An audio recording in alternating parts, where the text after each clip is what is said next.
பிஸ்மில்லாஹிர்ரஹ்மானிர்ரஹீம். அல்ஹம்துலில்லாஹ். இன்றைய இந்த அழகிய நாளில் நம் மதரசாவின் சுதந்திர தின சிறப்பு நிகழ்ச்சி கவியரங்கமும் அதே நேரத்தில் புனிதமான ரபியுல் அவ்வல் மாதத்தின் தொடக்கமும் ஒன்றாக அமைந்திருக்கிறது என்பது நிச்சயமாக அல்லாஹ்வின் ஒரு அழகிய அருள். சுதந்திரம் நமக்கு நம் நாட்டை நினைவூட்டுகிறது. ரபியுல் அவ்வல் நமக்கு நபிகள் நாயகம் ஸல்லல்லாஹு அலைஹி வஸல்லம் அவர்களின் அழகிய வாழ்க்கையை நினைவூட்டுகிறது. கவியரங்கம் அந்த உணர்வுகளை வார்த்தைகளாக நம் இதயத்தில் பதிக்கிறது. விடுதலை தந்த வீரர்களை நினைப்போம், வழிகாட்டிய நபியை நினைத்து வாழ்வோம், இந்த மண்ணை நேசிப்போம், இறைவனின் வழியில் நடப்போம்.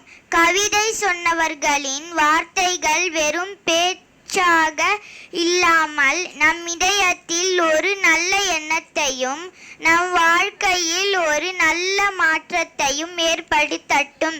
சொல்லப்பட்ட வார்த்தைகள் மறந்தாலும் சொல்லப்பட்ட நல்ல கருத்துக்கள் நம் வாழ்வில் நிலைத்திருக்கட்டும். இன்றைய கவியரங்கத்தை சிறப்பித்த கவிதை பாடிய சகோதரிகள் அனைவருக்கும் எங்களது அன்பான நன்றிகள். கவிதை என்பது வெறும் வார்த்தைகளின் விளையாட்டு அல்ல.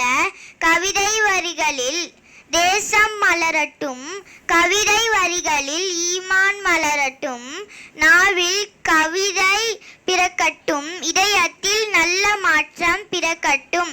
மேலும் இந்த நிகழ்ச்சியை ஏற்பாடு செய்து சிறப்பாக நடத்துவதற்கு உறுதுணையாக இருந்த மதரசா நிர்வாகத்தினர் ஹஜரத் அவர்களுக்கும் உஸ்தாத் அவர்களுக்கும் அனைவருக்கும் எங்களது மனமார்ந்த நன்றியை தெரிவித்துக் கொள்கிறோம். நிகழ்ச்சிக்காக உழைத்து ஒவ்வொரு கரத்திற்கும் ஒத்துழைத்த ஒவ்வொரு உள்ளத்திற்கும் பங்கேற்ற ஒவ்வொரு மாணவிற்கும் எங்களது அன்பான நன்றிகள். இன்றைய நாள் ஒரு விஷயத்தை மட்டும் நமக்கு நினைவூட்டும். நாடு நமக்கு அடையாளம், மார்க்கம் நமக்கு வழிகாட்டி, இரண்டையும் மதித்து வாழ்வதே நம் அழகான பொறுப்பு.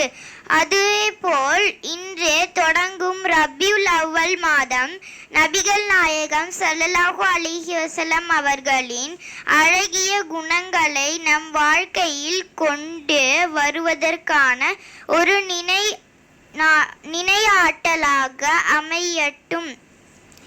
ரபியுல் அவ்வல் வந்தது, ரஹமத்தின் நினைவு தந்தது. நபியின் வழி நம் வாழ்வில் வந்தால் ஒவ்வொரு நாளும் அழகாகும்.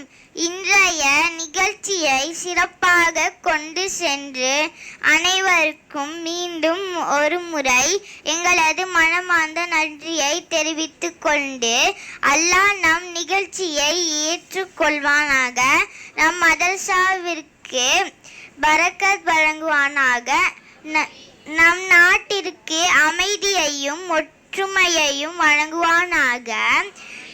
நபிகள் நாயகம் ஸல்லல்லாஹு அலைஹி வஸல்லம் அவர்களின் அழகிய வழியில் நம்மை வாழ்வச் செய்வானாக. ஆமீன் என்ற துஆவுடன் என் நன்றியுரையை நிறைவு செய்கிறேன். ஜஸாக்கல்லாஹு கைரன். வஸ்ஸலாமு அலைக்கும் வரஹ்மத்துல்லாஹி வபரகாத்துஹு.